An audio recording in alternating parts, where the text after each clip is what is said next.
Yo, good morning, everyone. What's going on? It is Wednesday, 11 a.m. Eastern. So we're here at 42 West 18th Street, the Adorama store itself, and I brought on one of my faves, personal faves. I think this is one of the best ever in combat sports or sports in general. Ed Mulholland, man. Whoa. That was supposed to happen. Yeah, was supposed to happen? That's a good start. No, man, thanks for being here. Appreciate Thanks for the intro. Nah, of course. Nah, you'll find out why. Whether I believe it or not. Oh, don't worry about it. And, you know, this is the first time he's been on here. We'll talk about that as well. But before I get into this, everybody, I just want to say a quick thanks to our sponsor, Pro Photo. You guys know Pro Photo. You see me always using it in every live demo. I personally own it. It is the most, I find, some of the most reliable. You can find it in every rental house in the world for a reason. I know you've used Pro Photo for quite an amount of time. So if you guys are looking for the next level in lighting, go ahead and check out the link down below for the full line. B10X's, B10X Plus's, A2s, which are nice soda can sized lights. A lot of options out there, and very cool way of doing things with their new Bluetooth firmware updating thing. I go on forever about it. But I also want to thank Gotham for supplying us with some coffee today. Cheers, mate. Boom. What'd you get? Just coffee with cream. Yeah, Plain that's coffee it. Just with straight up, right? Yeah, I went with just straight black, and I went with hot today because I'm trying to. I got a rough voice, guys. If you haven't heard before, but if you guys are in New York and you're coming to Adorama, Gotham is one block up. You can literally, it's like a straight line, one block up on 19th Street. If you're coming here for one of the events like Daniel tomorrow night at 5 p.m., grab some Gotham, come hang out. All right, guys, over there on 19th Street, we love them. All right, let's take that off. Okay, so. Ed Mulholland, man. I'm so glad you're here, dude. So Ed, if you don't know Ed, easily some of the most iconic modern era boxing photos have been shot by Ed Mulholland. He has had shots on the cover of EA games, I think, game cartridges, fight night campaigns. I mean, not just around the ring for boxing and UFC, but you've also shot fighter portraits. You've also flexed your muscles a bit with shutter drag and shooting Polaroids, and you're not just a guy that's into sports with a camera. You are a photographer.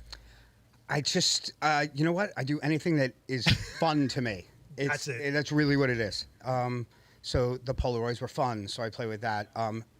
Portraits make me extremely uncomfortable, so so I play with that, and it's what people don't see is all the mistakes made before what's actually out. Yeah. But it's fun, man. And sports is a different monster. You know, it's great in the fact that you don't get a do-over. You know, it's like you miss that punch, you can't say, hey Ray, hit him again. So that's what's great about it. And it's so hard to get those. Boxing, to me, I shoot boxing all the time, so it's second nature to me. Yeah. But whenever a photographer comes and shoots a fight, they will always say, man, that's one of the hardest sports I've ever shot. Because it's about where to be, right? You can't move. You have a spot on the ring apron. So you're at the like most sport, like other sports, you shoot NFL football. I shoot a lot of NFL football. You can move around. So if you think a certain play is coming, or you can kind of change your luck by moving your feet. Yeah. Boxing, you can't change your luck. So if the two fighters are squared up across from you, that's the best shot. But chances are the referee's right there too. And then you can't see it. Right. You know? So sometimes it's better to be a little bit lucky with most sports photography. This isn't luck. This is timing. This is knowing. Yeah, but it's also a lot of planning.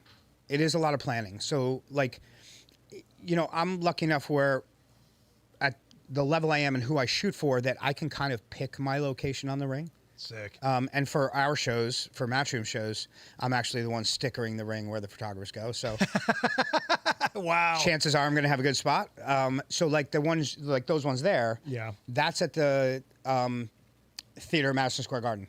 So the iconic part of that is the lights on the ceiling. Right. So you want to be in a corner away from the crowd. So when you shoot, you have those lights kind of set in the backdrop, which makes it, it kind of gives a little bit of depth to the image. You know what amazes me a lot about your shots? That I always stop on your shots, and I'm a total fan. You know this, but somehow you find these shots where the gloves aren't blocking the faces. You always are managing to find that is like a sliver of a human face showing its face. That is I never have an ambiguous guy getting hit. I know who these two guys are in every one of your frames. I think part of it's so when you're shooting boxing, so you might have like, I don't know, 8, 10 fights on a card. The opening fights on the card are always easier to shoot because they're newer fighters. Okay. Prospects just starting out, things like that. They're just not as talented. So there's less defense. They're less seasoned. Yes. Okay. Less seasoned. Talent's is the wrong word. Don't take anything They're away less from these seasoned. guys. So, but like, and they're generally put in against softer touches as they're building their careers and things like that. So it's easier to shoot those things. But then when you get to the main event guys, that's where photos like that become a little bit trickier. And then these moments, like these are all dressing room shots and behind the scenes stuff, which I don't get to do a ton of anymore. Oh, really? So I have a second photographer. Her name's Melina Pisano. She's been with me for, I don't know, since 2018. Oh, wow. Okay. She started editing for me at HBO. And then HBO got out of boxing. Right. And which was insane, by the way. yeah. And I was there 13 years doing their fights. And then Matchroom happened to come over from the UK. And I had a relationship with them from going over to the UK with HBO. So when they came over, they made me an offer. And I took the offer. That's awesome. 6 months later, HBO got out of the business. And I was like, well, okay, cool. I'm already protected. Otherwise, it would have been a tough situation. But so she handles all our behind-the-scenes stuff. But this fight was one of ours where she was not on the show with me, so I got to do dressing rooms and action. So it's fun to do those things. Well, those I are like like the dressing room stuff. These are like your version of a wedding day. Like I'm getting ready. Yes. I'm in the groom chambers. That's actually that's actually a good analogy. Yeah, I guess it is. Yeah. Right. I mean, like it's a ritual. Yeah, you'll see like there's some BTS from another fight, and you see. I think the first photo is like it's Conor Benn, who's a UK fighter, and you see him in the mirror with the lights around the mirror. And stuff. Oh, It's so like, cute. You know, like kind of deal. It's very much like that. Yeah, but the fighters really appreciate it when you can. First of all, what they're doing will never happen again. The moment, everything, and if you do it proper and you immortalize what they're working so hard for, they got to appreciate it. Yeah.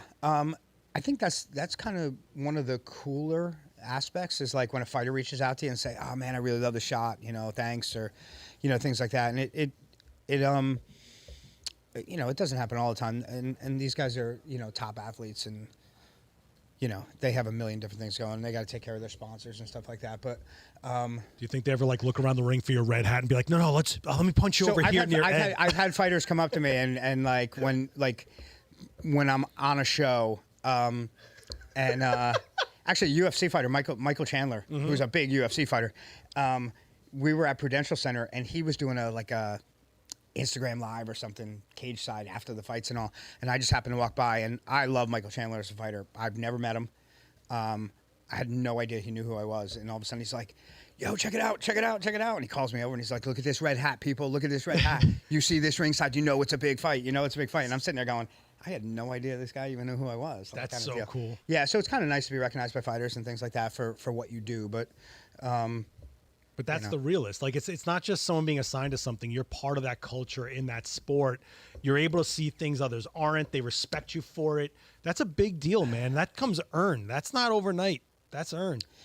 That's the rock star moment you get. yeah, I guess so. I don't know. I never really like. Yeah, the That's not OG the end shucks. game. All Like- you OG shucks guys. Like it's insane to me.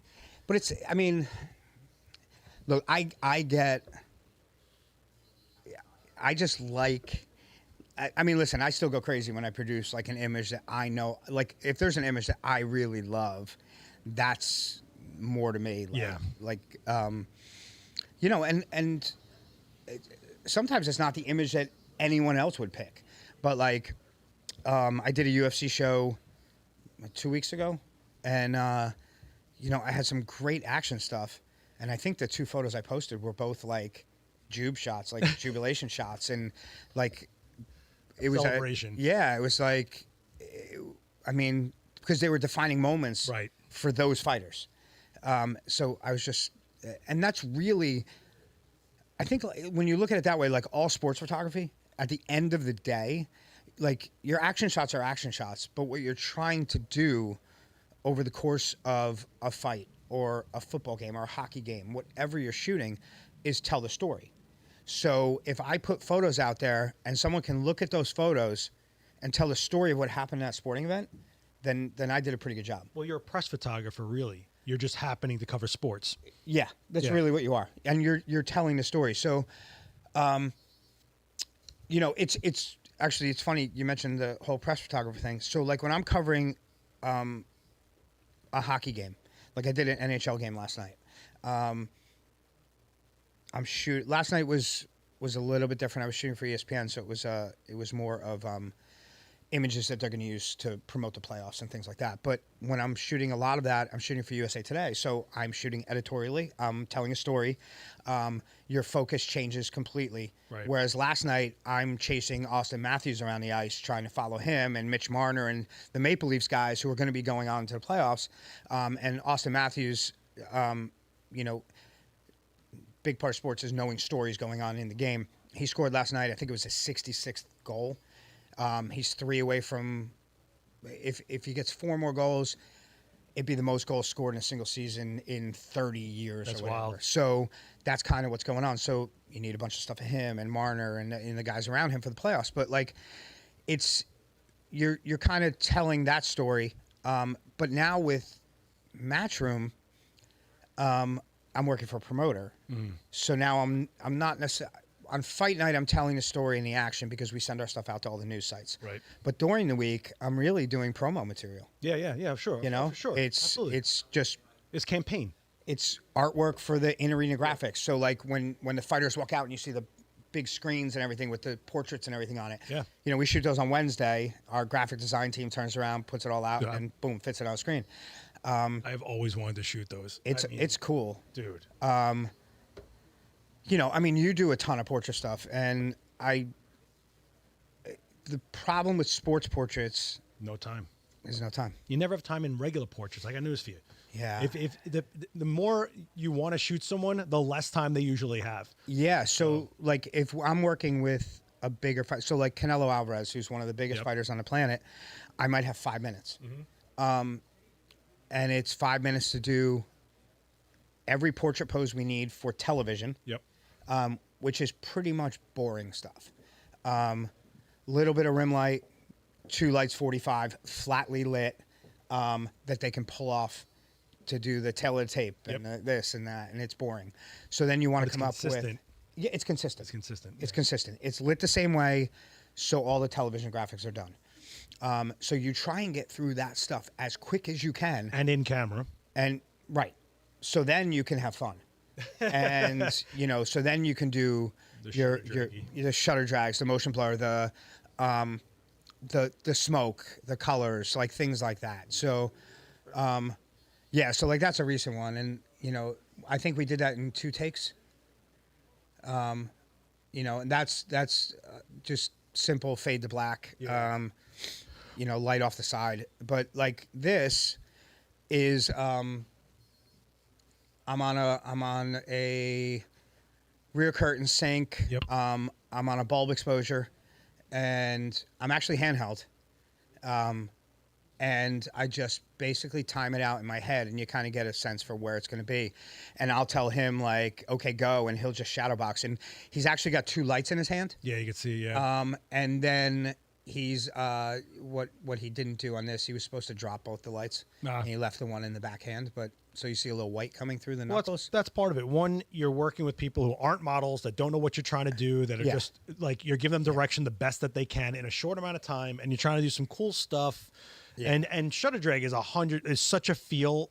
It's ridiculous that people don't realize. It is. And it's this came about because this is something we'll use maybe for social media. Right. But it's not something we're ever going to use for television. Yeah, they're never going to throw that up in a... Never. It's not going to happen. Yeah. But speaking of all that stuff, we do have a question in the chat. You guys can totally ask questions. This is why we're live. Paterno, because we were just talking about all that stuff, are you photographing every fight, and how quick is the turnaround? Like, do you edit right away? Because you're just culling fast, getting shots out. So, yeah, I photograph if I'm shooting for Matchroom, which is the promoter, we photograph every fight on the card. My cameras are hardlined, so I have a hardline ringside. Ethernet. Yep. So I'm plugged into my camera. I have it set to go to an FTP. So when I go through, oh, I like this photo, I hit the set button, it sends it. Yep. Then what happens is I have an editor.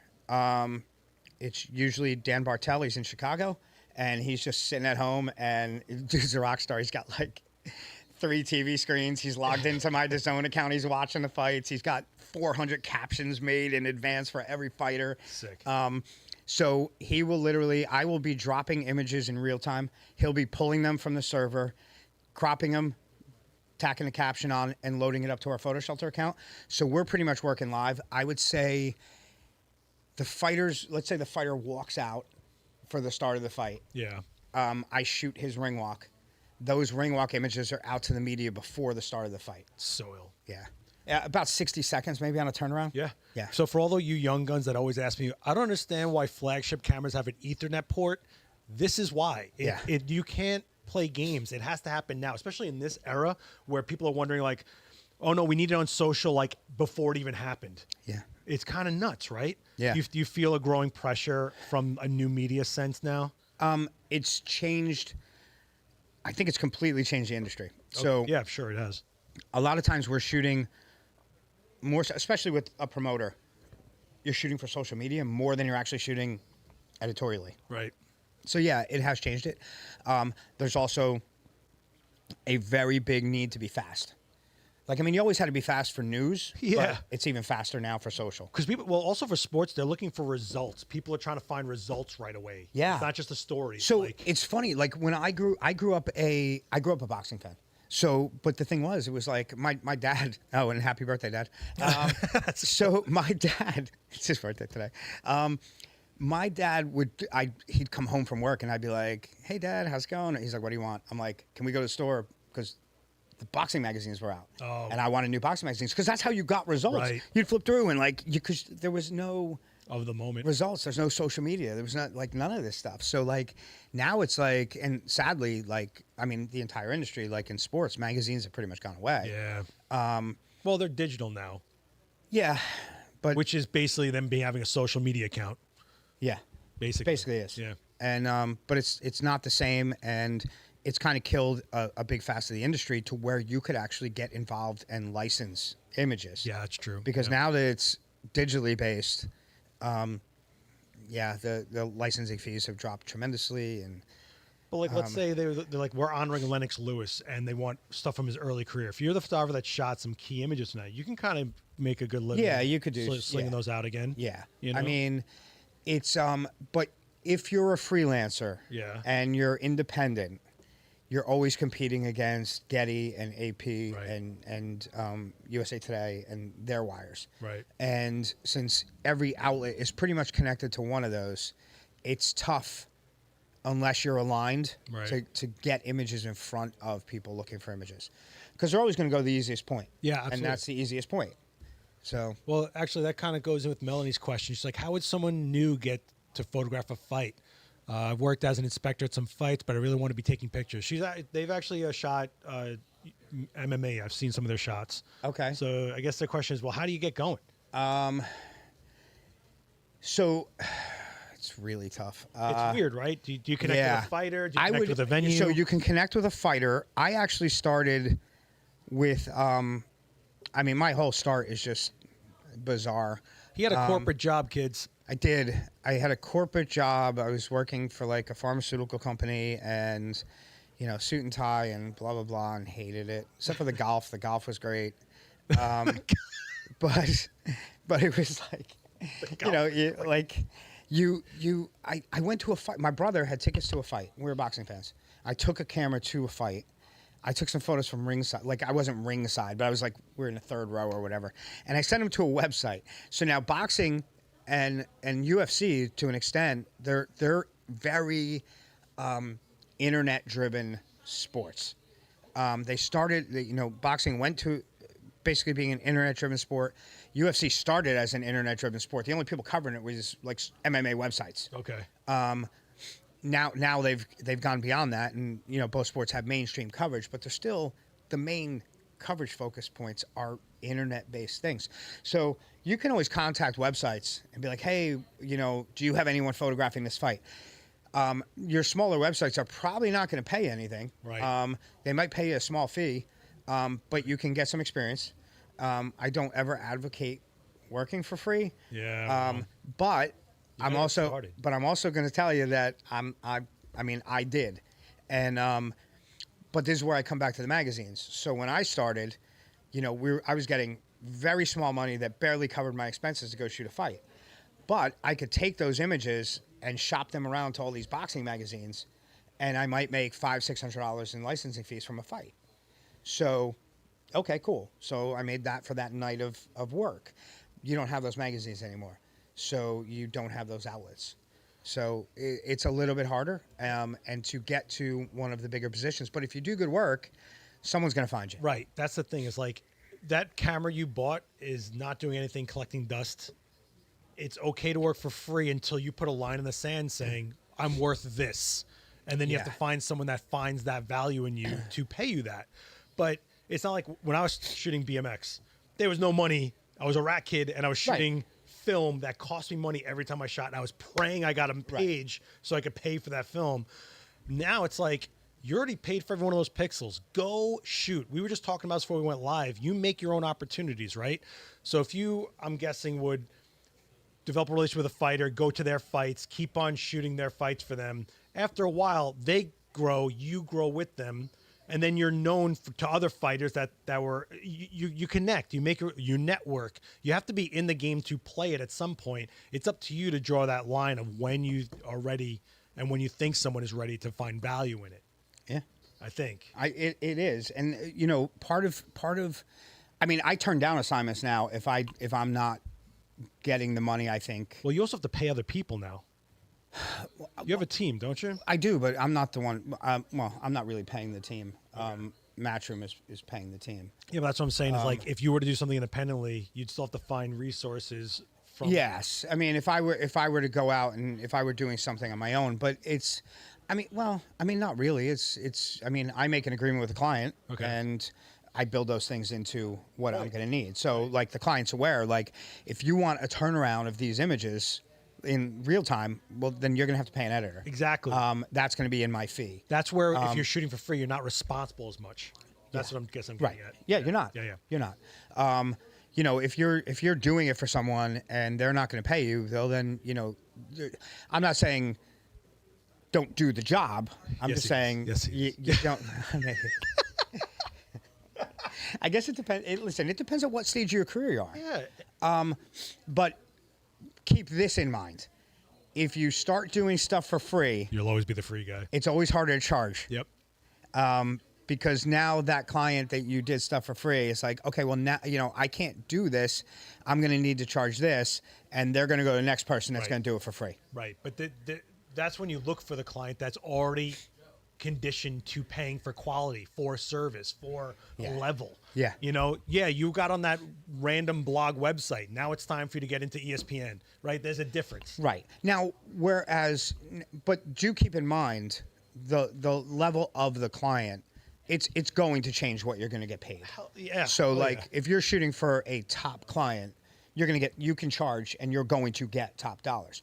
If you're shooting for a small website, they don't have that budget. Right.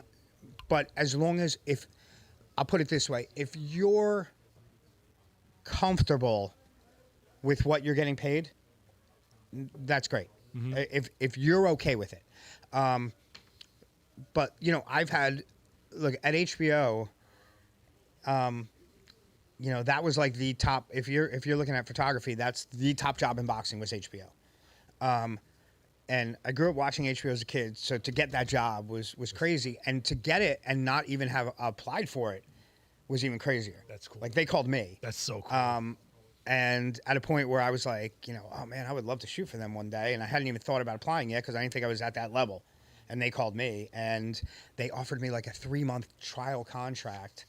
And, I had to be in Atlantic City on that Friday, and I shot the weigh-in in a fight. And then I went to Germany for a week and shot a fight. And I'm sitting there going, wow, this is crazy. This is my life. Right. Like, wow, this is going to be the best 3 months of my life. And 13 years later, it finally ended when they got out of boxing. But like, I mean, so you're gonna get opportunities.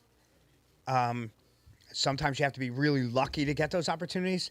But once you get that opportunity, you need to produce. It's on you. And that's really what it comes down to. There are so many talented photographers. I mean, they're everywhere. It's just, you gotta just put feelers out. Don't be afraid to contact another photographer and say, hey, this is something I really want to do, and how can I get involved? And I mean, I've had so many people reach out to me, and if I think, if I look at their work and I think they're legit and, they really want an opportunity, I might say like, well, listen, if you want to learn and you want to come in for a couple days, come in, watch what we do, see what we do, learn some stuff. And, I had someone in Orlando who is a really, really talented bodybuilding photographer. And he's like, oh, I always wanted to shoot a fight. I'm like, come and shoot a fight. I set him up with a credential for our fights, and he came out and he shot it and was like, man, this is like crazy. He learned so much. I learned so much stuff about this because he wants to kind of start trying to shoot some combat sports. So reach out to people. There's always opportunities, and don't be afraid to it doesn't have to be a shooting job. Right. It can be an editing job. Like Melina, who's with me now since 2018, she started as my editor at HBO. Yeah. I mean, she was a great photographer, but I needed an editor. She took it. She didn't consider it a step back. That's the thing. A step in is a step in. Right. And now it was like the minute I knew I was going to be leaving HBO, I went to my editor and said, well, Melina's ready. Yeah. She can step into my position if I'm not available because I'm with Matchroom. Right. But then HBO got out, and the first opportunity I had her to bring in as my second shooter, I did, because she had earned it. Yeah. So, I mean, I guess what I'm trying to say in a long way is build relationships. Yeah, it's 100% relationships. That's why I'm going to be carrying his bag so I can shoot some fighter portraits one time. I'm going to do some shutter drag for this guy one of these days. I almost did. Yeah, we tried to set it up. He's actually, we never seem to be in the same town. It's by a day. Yeah. By like a day. Yeah. But one day I would be, I just watched WrestleMania. I was telling you, I was like, I'm sitting home. First of all, I was sick out of my mind, and I'm watching WrestleMania. I'm just like, man, Ed would shred this. I would kill to see how Ed would shoot this. I've never, ever mentioned if it's a photo you like, then you did a good job. What makes me like... What makes you like one of your shots, Anna's asking? One of my shots. What makes me like one of my shots? I don't know if there's anything specific that makes me like a shot. I just kind of know. Yeah, it's just... I think that's like everybody. And I think part of it is not necessarily... Like, a good photo is a good photo, but when you connect a good photo with a moment... I think it makes it even more powerful. It's like a song. When you watch, when you have a good song and then you see a good song in a scene in a really good movie, and the song becomes even better. I think when the photo connects you to a moment and makes you feel like you were there, is it's a good shot. Yeah, I think there's a lot of stars that align for all of us as photographers because we see our images a lot differently than civilians do, right? Like we are looking for elements that they might not even register as a quality, but when you have a moment in a point in history that's timed correctly and you get everything that he's looking for, I'm sure it all lines up. But I also imagine you with like Tim Burton songs in your head while you're shooting. My Nightmare Before Christmas sleeve. Yeah, I'm a Disney movie. I really am. It's all right. Now they're all going to look for your red hat at ringside every time they show overhead shots. You do remote cameras? I do. You do overhead remotes? Yeah. I think I have a recent one on my Insta, and there should be one like right there, and that's a low angle remote. Yeah, that's low, dude. So that was in Orlando, and it's a convention center type thing, but it had a low ceiling. So that's probably so there's the camera. So that's probably a 20-foot truss maybe, where normally we'd be up 30s. And an you R3? That might be a 1DX Mark II. Yeah, that's an EF mount. Yeah. Yeah. Because I think I have, what do I have on there? Do I have a fisheye? No, I have a 16 and 35 on there, I think. I think it's a 16 and 35. I'm a pro. No, yeah, that's all right. I don't know, I'm guessing. I think it's a 16 and 35, and because we were so low, I couldn't actually get wide enough to get the entire ring. But yeah, that's like the knockout in in the main event, but it was it's a cool angle, and that's really what we do those for 2 reasons. We do those because if somebody gets knocked out in the middle of the ring, it's really cool looking. And the second one is honestly is sponsors. Yeah, I'm sure. We're shooting for advertising. Yep. We have sponsors that pay us money to be on that ring canvas, so Right. we have to set those up to capture the sponsors. And I do them at, I think there's another one on there somewhere, relatively recent for hockey. We do them for hockey as well, over the goal, and it makes for a really cool shot. Hockey's got to be nuts with the light bouncing off the ice so much. Yeah, I mean, you can shoot So much, I think, Bill.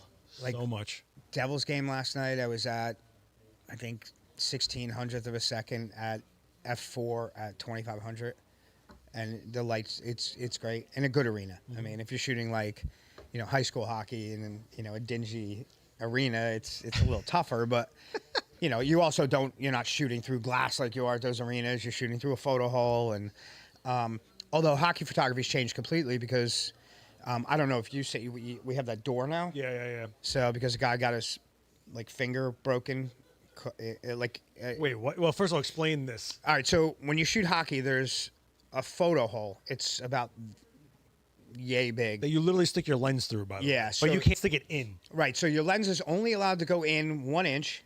It can't interfere with the play. The NHL does watch it. They review tapes in Toronto Wow. to see if people are not doing their job. If a player comes within 10 feet of that photo hole, you are supposed to slide a door over that photo hole. Because 3 seasons ago, I think it was, in the playoffs, a player on the Montreal Canadiens got a finger caught in it, broke a finger. I don't know. It's happened once in God knows how many years of hockey, but the knee-jerk reaction is always Yeah. we got to fix it right away. Well, it's a lawsuit. So you got to slide this door now, which takes away from a lot of stuff because the game moves so quick. So that puck could come on the end boards. You shut this door, and all of a sudden the puck's in front of the net and into the net, and you're trying to slide a door and get your camera back in. So you do miss opportunities. The other thing you now miss is we used to, I'd have a second camera. So primarily I shoot hockey with a 70 to 200 from ice level. Okay. You can shoot down ice enough with a 200, have players coming at you, and you can get wider for the goal. But I'd also have on my hip an 8 to 15 fish. It's your fail-safe, get out of jail free card. No, that's your oh crap no. camera. Whereas when the players are coming at you, Yep. you just pick it up, and as they hit the glass, you can get this, bang right on the glass in front of you. Yeah. So you get this really impactful image of the 2 players colliding, and that is no longer doable because you have to shut this door, and to be able to shut the door, grab the camera, and get it up to be able to do it. I still try it. It just doesn't happen very often anymore. What could you mount something behind you So and just leave it there? I'm thinking about it, but the problem is where you'd want to mount it. You have too many people in that area and fans and stuff. It'll just look cluttered. Okay. So the only way to mount it is to mount it to the door, or the boards rather. Okay. Mount it to the boards, have a magic arm come up, and then have the camera mounted right there. Okay. And then just trigger it. Yeah. The problem is when that glass gets hit, it's big. That magic arm is going to have a lot of sway to it. It's probably going to throw off focus point anyway. Sure, yeah. And I'm more afraid of that camera swinging and glass hitting lens. So All sorts of issues at that point. yeah, it's not a chance I want to take. That said, Kevin's asking, what would you say is the most difficult sport to shoot? I feel like hockey is definitely up there. I think hockey's got to be crazy. Well, which sports do you actually shoot? What's the list? Boxing, UFC, NFL, NHL. I've done a little NBA, not a lot. I heard T-ball is hard. I shot a lot of T-ball. Yeah, I shot a lot of T-ball when my kids played. Bowling is just maniacal. You know, I'm in a bowling league now. I'm not going to throw this off, but I'm in a bowling league. Dude, you were first of all. No, let's go into this. You bowl. You're weightlifting now. You're a beast, man. Your list that you post on social. Would you put bowling on a list of beast activities? I mean, it's bowling. Listen, have you seen some of those fine athletes? I've seen Kingpin. I know what it's about. You get to drink. You drink beer and you throw a ball down a lane. Most difficult sport to shoot. I think it depends on the photographer. Oh, that's good. Honestly, I think a lot of people. We talked about this, I think, off camera before we got started, and like a lot of people, maybe I started this, I don't know, but a lot of people shoot boxing and will sit there and go like, "Oh my God, that's one of the hardest sports I've ever shot." It's relatively easy to get an okay shot in boxing. It's extremely, extremely hard to get that fist on face, guy getting smeared. And like, but are you watching telegraphed shoulders and stuff? No. Anyone who tells you, if you go down, I'll show. Like, it's pretty close. There's a shot that I'll show you that's like this. That's a good one. There's a better one, even a few down, but like this will encompass. This is all from the same fight. So if you can put together a fight with images like this, you're doing a pretty good job. But that's the remote in hockey too. Yeah, that's the overhead. That's done up in the catwalk. 7200 hung up there. How long? Safety cables, always safety cables. Yeah, safety cables. Everything in here is safety cables. Yeah. How far ahead of a game do you get, or an event do you get to the venue and set up and get your? If I'm doing something like this, I have to be in the arena for a 7 o'clock start. I have to have that remote has to be up by 5 the latest. So I'm there at 4:30, 4:15. This is like boxing, a boxing photographer shooting hockey right there. So here's part of knowing the sport and knowing players and stuff. That was Vitek Vanacek, who was the Devils goalie at the time, and he got traded. But that's just something he does between stoppages. So you know it's coming. It's easy to get. But I mean, to get back to the hardest sport to shoot, I think it depends on the photographer. It's that shot there in the bottom right. Like that's the knockout shot. That's the shot. That's extremely tough to get. And if I told you how I got that shot, I did everything wrong, everything you're not supposed to do. That was in the corner down to my left when I was on the right side. I literally dove into the ring, laying down under the ropes where you're not supposed to be to get that shot. Rule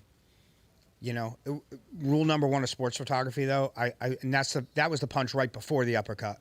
He hit him with that. He came back with a left and then threw the uppercut. And so never become part of the story. So you can get away with doing things like that and leaning in and doing it the right way. Be warned, the commission sees you. They're probably going to say something to you. You do it again, they're probably going to try and get you out of there. Do they fine you ever? They don't fine you, but they'll I've seen guys taken away. Like you're not, they'll take you off the ringside. But wow. Yeah, I mean, I'm very comfortable shooting boxing. I'm not very comfortable shooting I don't know. Of the sports I shoot, I'd say football maybe makes me the most uncomfortable. That's a massive landscape. It's a really big field. Now, I'm not shooting. You also have to remember when you're covering a sport like that, you're not necessarily. You're long lensing it like crazy, right? Don't worry about that. Brad, it was not my shot of Ovechkin in the corner at one of the outdoor games. So you're shooting with a team, so it's different, right? Like when I did this, I did a Super Bowl, and I was with USA Today. We had 13 photographers, so I'm in the first row. I'm in a seat in the first row of the stadium, and in the corner of the end zone. My responsibility. It's like as you see a good play downfield and you have a long thing, you can shoot it, but that's not really your responsibility. Right. If you miss it, no big deal. But this corner of the end zone, you better not miss. Right. That's your job. So as much as you want to make good shots and you're like, oh, I wish I could shoot. Oh, I want to shoot. Just you're there as a part of a team. And if you get that game covered well as a team, then you've all done your job. Mm-hmm. So it's a little bit different shoot, So on games like that, even though it's the biggest game of the year, it's a little more relaxed because you have a small assignment, just get that assignment done. When you're shooting it on a regular season game and there's just two of you, yeah, it's a little more like, especially editorially, you miss a touchdown, you're like, oh, I missed a touchdown. Yeah. I sure as hell hope that's not the game-winning touchdown, like kind of deal, Yeah, So it's a little different. I mean, it changes based on, based on kind of what you do. Main camera is an Canon R3s are my main cameras. Which is a phenomenal sports camera. I do love them. Do you ever have to elbow for positions, or people like you got some veteran seniority that people like? That's boxing. I have veteran seniority. Yeah. Is that why you got all beefed up? You want to know why I got in shape? This is why I got in shape.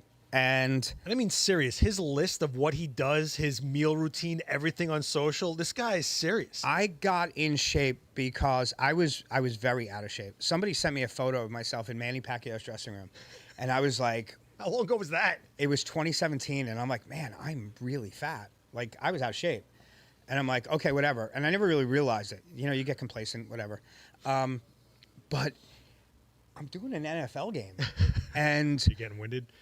Running down the field. So you got a 400 on a monopod over your shoulder. You got two other cameras hanging off your waist. So you got all this gear strapped to you, waist belt with some other lenses. And all of a sudden, quarterback throws a pass, and it's a 40-yard pass downfield. And you got to run down the field to get the next play. And I'm like... and then I missed the next play because I can't get in position, and I'm like, man, this is really starting to affect my work, and I got to do something about it. And so that's kind of what changed it. And so now I can run up and down the football field without an issue.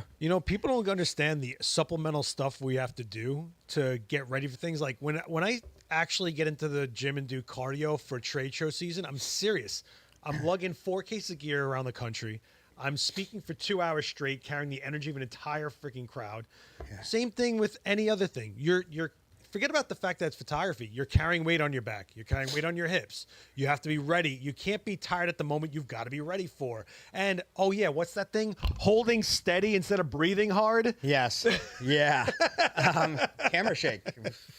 I don't care what stabilization. I'm sorry. I don't care what kind of shape you're in though. You sprint all the way down the field and try especially on a 400. It's tough. Yeah. It's a sweat. I mean, the 400 doesn't pick it up as much as a smaller lens would, but yeah. So and then you talked about him when we were off camera. So Al Bello is also another guy that he just works out like crazy now too. So the two of us are constantly like in a competition almost. If you guys want to follow a guy who makes artwork out of sports, Al Bello is an incredible photographer. I don't really go after sports photographers, but Al, I want to see what he did.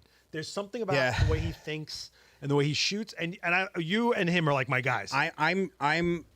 Al shoots a lot of boxing. Oh, yeah. And his swimming shots are insane. Insane. We had entered. This is a long time ago. We had entered some sports shooter competition, and I entered a boxing shot, and I won. And second place was Al with a Michael Phelps swimming shot, and I'm sitting there like, oh my god, I beat Al, because he's so good. He's so good, and no ego either, and the nicest guy in the world, and he's so good. And he was basically the guy that when I started, I would just watch him. Yeah, and that's we talk about getting into the industry and I love to talk. I mean, I'll sit and talk to everyone, and my sister-in-law said I was probably born talking, but when I started though, man, I'd get ringside and I would just sit there and shut my mouth, like I was the new guy, and it's I'm not, and I would just watch, and I learned so much from just watching other people work, and then you kind of try and. To this day, I'll still watch other people work. I'll watch young photographers that have come in. And I see some of their work. And I'm like, wow, that's really good. Yeah. And I'll watch them work. I mean, you can never. I mean, you're always learning. Yeah, I don't care how much you know. You're always learning. Evolving style. People don't realize that you can have all the knowledge you want, but style is not a knowledge thing. It's really you really start evolving the way you are, the way you're thinking, your mood that day, what you have on you gear wise changes the way you start shooting. It's a real, it's the one thing in what we do that you can't nail down for someone is style. I can tell you how to shutter drag. I can get you a portrait, but your style, you've got to come up with it yourself. Yeah, I think there's like behind the scenes stuff. I have a pretty unique style. There's certain shots I look for, like when the guy's they're getting their hands wrapped. I started going behind the trainer, and I think you had brought it up earlier, and I shoot through their arm, and it kind of silhouettes them in there, and it's like things like that, and then like that, and like it gives it a different different look. That's a press guy shot. Well, here's the thing. Like, don't take offense. It's okay. No. It's look, he's getting ready for his wedding. No, right? They're getting the tie on him, right? Really fixated on the wedding. You know what it is? It's not. It's when you shoot the same thing. Yeah. Over and over. You look for the little things. You got to find different looks, and it's, and you'll also realize that every time you think you've come up with something so unique and cool, somebody's done it already. Absolutely. Maybe you'll do it better, but somebody's done it. Yeah. And, I did years ago, and I haven't done this in a long time. I should probably try this again, but I took a monopod and I stuck it to the ring post, and I taped it to the ring post and on the top of the monopod. They let you do that? I don't know at the time. I just did it, right? But I marked it. I was working for HBO, so I just put all over the camera, like gaff tape, and wrote HBO all over it. So when the commission came in, they're like, oh, that must be an HBO video camera. And then I was just triggering it, and the guy got cut, and they happened to bring him to that corner, and his eyes all swollen, and it's cut, and there's blood running down. And I got this shot from this corner cam of the doctor, with his eye open, looking at it, and it worked out great. That's unreal.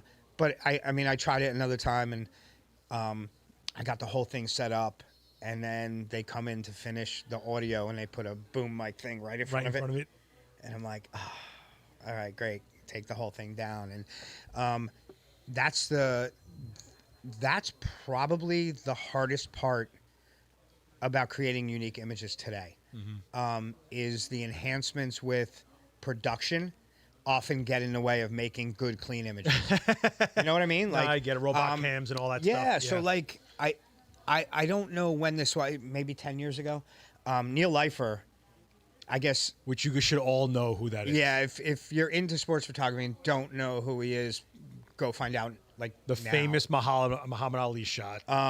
And Neil's a good friend of mine. He did this thing. He had taken like his iconic shots, and Sports Illustrated sent him around to recreate his iconic shots. And there's one shot, and this shows it better than anyone. He did a Super Bowl shot from it's like off field from up wide of the coin toss at Super Bowl whatever early on, and it's like 3 players and the referee on the field. And then he recreated that shot years later, and there's probably 50 people around the coin toss. And it just looks sloppy. Right. But it's great when you put it up to the original image to see the difference. Right. So that's the difference. The other thing is, you'll see my overhead boxing and that shot, and it's always coming in on this angle. It might be higher if the truss is higher, but you look at Neil's got a shot of Muhammad Ali knocking out Cleveland Williams. And Cleveland Williams is literally laid out like this in the ring, and Ali's walking away. The difference is it's shot from straight down, which you cannot do today because every arena has these monstrous scoreboards, which they didn't have. So you no longer have access to do that. The other unique thing about it is everything was perfectly squared off. There were white tables all around the ring with all the press, because that's where the press sat. The press doesn't sit there anymore because you can sell those seats for thousands of dollars. So the press is off to the side. So you don't have that symmetry of the photo. The canvas is white with not a single ad on it. Yeah. So it doesn't look cluttered. Yeah. It's just a really iconic, clean shot.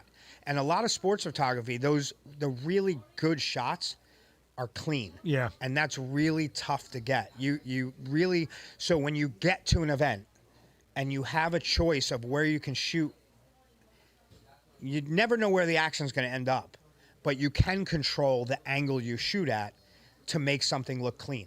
And I'm talking about any level sports. If you're going to shoot your kids' games, Pay attention to the backdrop. Don't shoot towards the parking lot where Right. there's a whole bunch of cars in the background. Pick a spot where there's just trees and bushes in the back and it looks clean. Yeah. Or change your angle, get down a little lower so now you don't see people in the background. Or, you can control those things. Oh, no, you it's the whole frame. You can't control where the action is, but you can control what the background looks like. So pay attention to that. Oh yeah, your first choice when you put a camera to your face is, what of the world am I editing out? Yeah. And that's the frame. And a lot of his background. How many times have you guys done critiques with us and we've gone like, why is there something jutting through someone's head? Or that background is not helping, it's distracting. Things like that.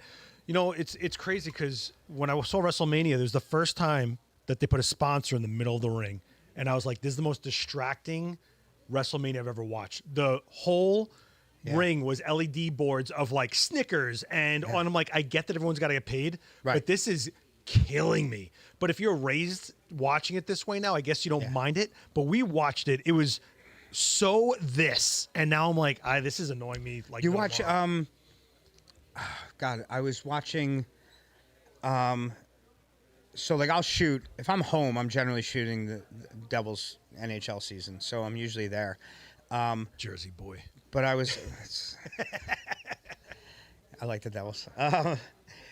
But I wasn't at a game and we were watching on TV.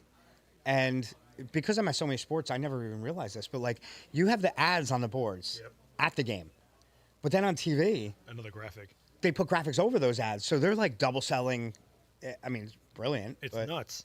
I mean, yeah. At some point, I can't so the turnbuckles no longer had WWE on them. They had another sponsor on them. So I'm like, I'm like paying attention to what sponsor what for a split second. I missed something. I'm like, oh, I hate this so much. But it's everyone's got to get paid. But I mean, also I've done assignments where my assignment is to shoot for the sponsors, and that's part of the exposure, and that's part of why on a NASCAR driver, this is 5 times more expensive than something on their pants. Absolutely, it's crazy. But or a Formula One where that camera is on the car, it's going right into the deck, and those sponsors right there are 10 times more than anything else.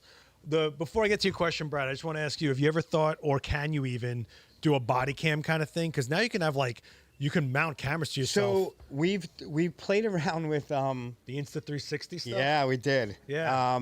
So we played around with putting that on cornermen. We actually played around with clipping it to the end of my hat. Oh, I'm sure. And it has its merits. I'm not quite sure it's ready for prime time. Okay. Yeah. It's shaky? A little bit. Yeah. A little bit. I mean, for video, it's fine. Yeah. It's still going to be a little shaky. That's what I'm talking about. For video, it's fine. It's still going to be shaky, but that's part of the charm of it, especially when you have a cornerman animated and talking to the fighter, and you'll see the movement and the hands coming in. And HBO years ago tried to do the top button on the referee. Yeah. They did a ref cam, and it wasn't quite ready quality-wise for prime time. It is now. It's been done again. But it's a pretty cool shot when a guy gets knocked down. You see the referee coming over the fighter with the fighter on the canvas. It makes for a really cool video shot. I mean, who's got a better view of the fight than a ref? Are you kidding me? That's crazy. Yeah, he's the only guy that has a better view than me. I mean, I have the best view in the house without getting punched in the face, and I love it. But like the referee, he's always in my photo, so he's got a better view than me. Well, when the machines finally take over and enslave us, the referee will be a cyborg that'll just record the whole match from its skull. And if it can do it from outside the ring, that would be better. Do you think AI is going to touch your industry at all? I think it already started. I think it already has begun to. The problem is, it just, you have to be careful, because if you're shooting editorially, you're not allowed to change the image. Gotta be honest. It has to. And there's been cases of people that have, even to the point of it's got to be captioned correctly.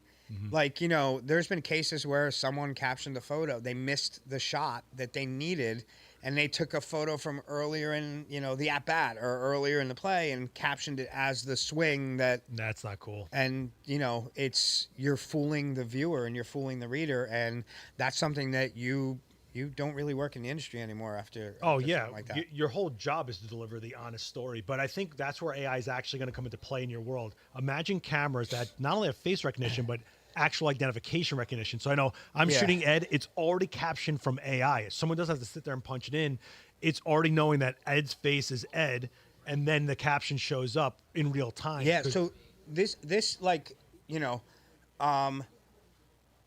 like Brad, so do you just work with the production stuff, leave the cameras or boom mics in the shot? If I can't actually get them out of the shot in frame, you make it or crop them out to make a good image, I have to leave them in. I can't digitally remove those from the shot. That's the same thing. I can't alter that shot. What I see with my eyes is there. Now, can I crop the image around it? Sure, that's fine. Yeah. But if it's, you know, if I have a great boxing shot and, you know, bam, and it's, you know, the whole guy's face is smushed and the referee's hand is out like this and it's on the guy, I can't edit that hand out. But isn't that part of it? Don't you think that's part of the scene? Yeah, it is. But I mean, you know, you just kind of. Is that like the zit on a portrait? You're like, yeah, yeah, like I mean, that's the difference between shooting.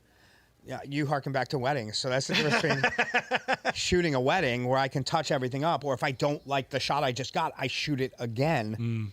Whereas sports is you don't get it or don't like it. Sorry, you don't get a do-over. Yeah, which makes it fun.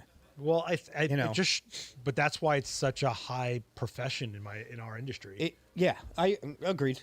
Yeah, you know? You ever shooting like Olympics? You ever going for that? I've never been sent to an Olympics. Yeah, you're not good enough. I guess not. You just. I was hoping. I mean, I thought at some point somebody would send me for boxing, or I mean, I did Chicago when they were putting in to be a host for the Olympics. I got sent to the World Championships and shot like 2.5 weeks of boxing out there.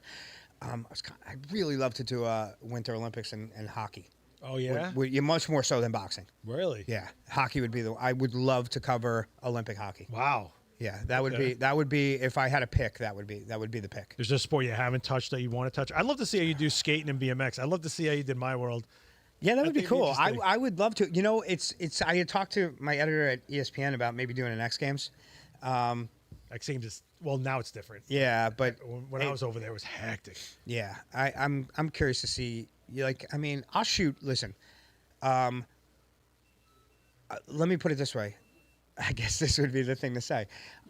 Listen, if you're going to pay me, I'll shoot anything. Yeah, that's pretty much what it is. Except for probably weddings and like children's portraits. Well, he'd probably go to one like, this is like a fight. Look at this. It's two people going at it. There's no chance. They're getting ready for it. It's like a fight. There's no chance. There's a mother-in-law, which is like a cut man, you know? How many shots do you take per fight, Michael Brown asked? God, that's a good question. You know, I think it depends on the fight. If it's a really crappy fight, you know, I'm not.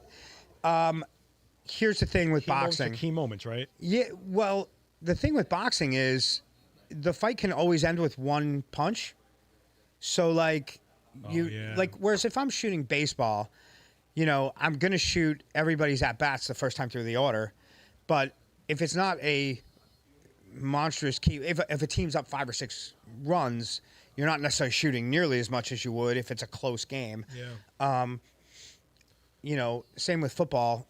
At a certain point, if one team's up big on another, then you're just kind of focusing on certain players here and there, or some things you need. Boxing, every fight can end with a punch, so you really almost need to shoot every punch.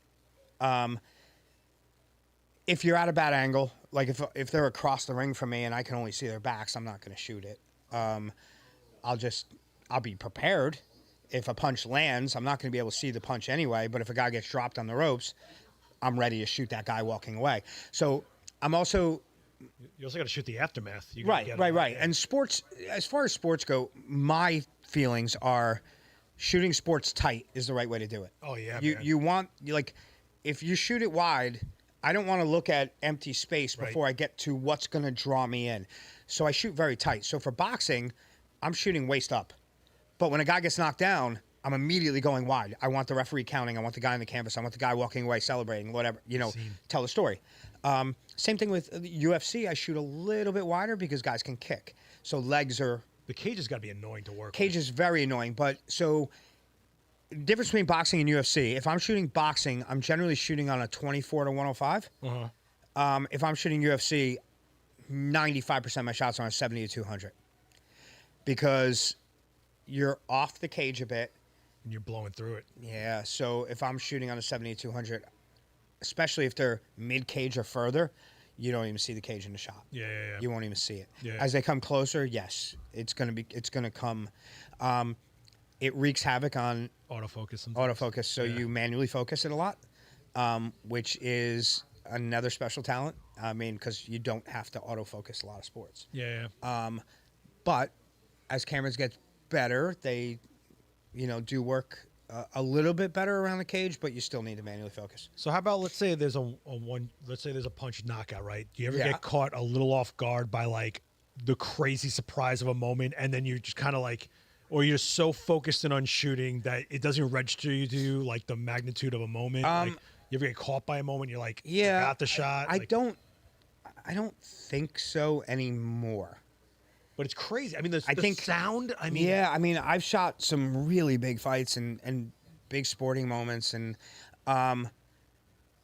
it's funny with HBO. You'd come in later in a fighter's career when they're already established when they hit HBO, but like with the promoter now, I'm shooting some of these kids from their first pro fight. And we just had our first U.S. signed fighter win a pro title. Wow. Like 3 weeks ago, and Must have been honestly, nuts. it was one of my best working moments I've ever had. I was so unprofessional. I was horrible. Like, You're like a proud dad. yeah, there's certain things you don't. I mean, he's 25 years old. I mean, he's the age of my son. But you don't do certain things. You're on you don't take pictures with athletes. If you're behind the scenes working with an athlete privately, sure. But you're on a credential. You don't do that. I did that. I was like, right, like I didn't call to him. Another photographer did to get with me because they knew I shot him from his. And I'm like, yeah, all right, let's do it. Like, but like, we were so happy with him winning a title because I shot his pro debut. It's personal. Yeah, it was. Yeah. It was. I've done all this kid's portraits and everything else, and I was so happy for him. And he was down on the scorecards. It's like shooting an actor's headshot and they get a huge, massive break. The kid was down on the scorecards and won by knockout with 7 seconds left in the last round. Oh, wow. I mean, can you win a pro Hard title stop. better than that? It was like, and I have the entire stoppage and him running and celebrating and everything else. And if I can stay calm in that moment, then yeah, it's pretty wild. I mean, it was harder earlier. Like, I'm a huge Devils fan. When the Devils beat the Rangers in like Game 6 in the Eastern Conference Finals, I was like, but you still get the moment. You just have to breathe and relax. But it wrecks a little bit of the fandom because, like, you don't get to be part of that moment. I used to watch a lot more sports at home than I do now. Yeah. Because it's like I'm around sports all the time. So when I get home, I don't necessarily want to watch sports. I watch movies. I'm like, they left the gaff tape there. That's totally a second shot. That's a continuity error. And I'm like, oh. I'll be watching a hockey game and I'll see the strobes go off. Oh, someone just fired a shot. Like, it's like. Well, someone's actually asking about strobes. Brad's going, do you only use the on-site strobes or do you use strobes on camera ringside sometimes? No strobes in boxing ever. You are not allowed. Which is not a surprise. Yeah, you are not allowed. But there's ceiling strobes in hockey, isn't there? Yes. Yeah. The NHL uses them and Getty. Getty. Yeah. They have sets in every arena, I believe, and those are the only people that use them. So strobed hockey, you can tell when a photo is strobed. Yeah. It looks really nice on hockey because It hits right off the ice. Yeah, the available light is so good in these arenas now that, like, you look at my hockey stuff and you're like, oh, it looks clean, it's really nice, it's bright. But then you go to someone else's who shoots on strobes, and the big difference you can see is the colors pop a little bit more. Yep. But look on the ice and you'll see shadows. And when you see the shadows on the ice look really cool. Yeah, I'm sure they do. So that's the reasoning. The strobes, it pops really nice. The colors are enhanced, but the shadows on the ice look really cool. Yeah. And that's your big advantage with strobes. The big disadvantage with strobes is where I can shoot off all the frames I want. When you're on strobes, you get one shot every 3 seconds. Yeah. And if you're, you have to single shot it because if you burst it, you're going to blow your strobes. Yep. There's recycle time and everything like that, kids. So. Oh my gosh, man. Well, hopefully one of these days I get to tag along after all these years. I mean, you have no idea. You have no idea. Like the last time we almost did the fight night in New York, my heart was crushed that I had to go to Vegas. It was like the weirdest thing. I'm like, you're going to fight night in New York, but I got to go to Vegas. And that was actually the same day It was a really massive women's fight at Madison Square Garden. It was the first one. It was Katie Taylor and Amanda Serrano. They sold out Madison Square Garden. And if you had come in on that portrait day, I had a special assistant. And Neil Leifer came in and assisted me. Yeah, man. And he was spraying smoke for me. And he was awesome. He wanted to come and watch me work, but he has this book of boxing, and it's mostly Muhammad Ali and stuff. And it's like, the thing comes in like a pizza box, and it's like, it weighs like 25 pounds, and it's got a glass cover, and he gifted me one, wrote me a really nice note in it. But they were doing the trade version of it, and he had to add some photos, and he wanted Katie Taylor. So he called me up, and he's like, would you mind? And I'm like, seriously, you want to come in and like shoot portraits with me? Yeah, dude. Yeah, man, awesome. So he came in, and he literally used my lighting setups, and he's like, no, I love the way everything is. And he just, took his card and popped it in my stuff and shot away, and had her do a bunch of stuff for his book. And it was kind of an honor to just sit there and so cool. watch him go. Right, like really, it was cool. It was really cool. That's an amazing sign off too, man. I mean, that's unbelievable. That was a pretty big moment for me. I'm sure it was, and that's so sick. Like listen, you're like the go-to guy for this. I feel easily, in my opinion, probably one of the best in the world for combat sports. Period. Thank you. And I can't thank you enough for coming through. We did this once during lockdown, but we were doing it like a Zoom call. Yeah. So I'm glad we got to do this in person. If you guys haven't, check out Ed's stuff right there. Go follow this guy, especially if you're a sports fanatic. You'll get some like actual firsthand from the horse's mouth shots from Ed via his social. God, man, we just blew through an hour. Yeah, that went quick. Well, you're a talker. You're an East Coast guy. I know. I can. Yeah, it was One of these days, though, I'm coming. I'm gonna go shoot those portraits, man. Yeah, we got to do it because, man, I could learn so much on portraits. People see my portraits and go like, "Oh, your portraits really." I am so uncomfortable with portraits, and I think we talked about it. You and I think we traded some messages on this. It's like, I got to come up with something new. I need something new.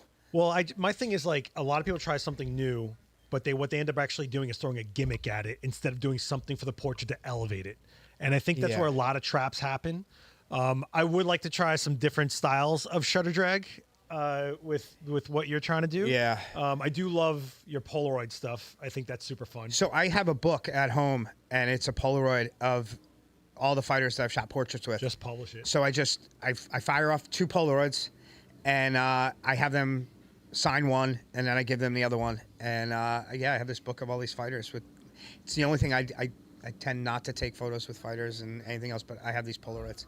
And it's kind of like my personal thing. Yeah. Put it out. Nice little. That's your retirement. I should.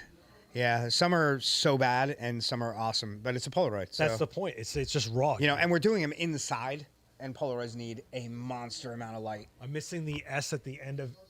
Oh, moles. What are we missing? I messed up your.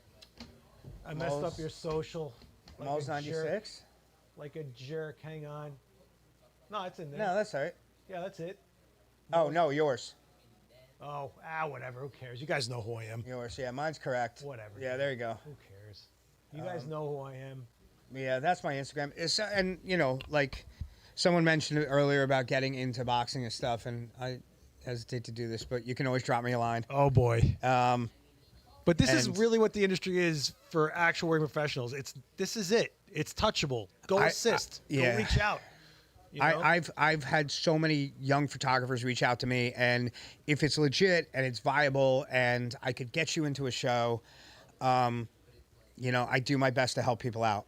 Like even Seth, yeah. You're gonna shoot a fight, man. You're gonna shoot a fight. You will shoot a fight. You're gonna help me out with portraits, and then I'm gonna have you ringside for a fight. I'm doing it. I'm totally doing this. Are you kidding me? Yeah. I would live for this. Are you kidding me? It'll be fun. It'd be a total honor. Are you kidding me, man? Like I'm not kidding. I rarely get like this with people. Like I am such a high respect level for you, and your consistency of nailing the way you nail shots blows my mind, and it's very hard to blow my mind. And I gotta tell you, man, I'm psyched we're on a level, and I'm psyched that you came to share some stuff. So please, guys, rock a comment down below if you want. He'll be checking back on this. I know he will, but then we'll leave a comment for me. I will. But check out any event and watch for the red hat, and you're going to be like, oh my God, like I saw that guy. And he totally told me what's up.